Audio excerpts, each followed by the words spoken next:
హైదరాబాద్ మణికొండలో విద్యుత్ శాఖ ఏడీఈ అంబేద్కర్ ఇంటిపై ఏసీబీ అధికారులు దాడులు చేశారు. ఈ తనిఖీల్లో భారీగా నగదు పట్టుబడింది. మణికొండలోని ఇల్లు, ఆయన కుటుంబ సభ్యులు, బంధువుల ఇళ్లల్లోనూ సోదాలు చేశారు. మాదాపూర్, గచ్చిబౌలితో పాటు మొత్తం 15 చోట్ల 15 టీమ్స్ ఒకేసారి తనిఖీలు చేశాయి.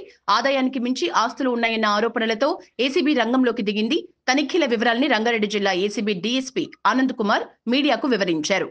అంబేద్కర్ ఇబ్రహీంబాగ్ విద్యుత్ శాఖలో ఏఈడీగా పనిచేస్తున్నారు. హైదరాబాద్ తో పాటు మెదక్, సూర్యాపేట, నల్గొండ, రంగారెడ్డి జిల్లాల్లో ఆయన బంధువుల ఇళ్లల్లోనూ పోలీసులు సోదాలు చేశారు.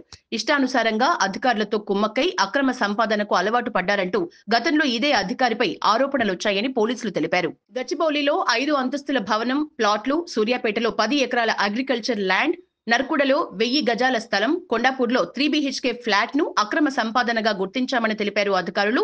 బినామీల పేరు మీద పలు ఆస్తుల్ని ఉంచారని, వాళ్లు ఎవరు అనేది విచారణలో తేలుస్తామన్నారు. అన్ని డాక్యుమెంట్స్ ని పరిశీలించామని, గతంలో పట్టుబడిన అధికారులతో ఏమైనా సంబంధాలు ఉన్నాయా అనే కోణంలో ప్రశ్నిస్తున్నామని చెప్పారు.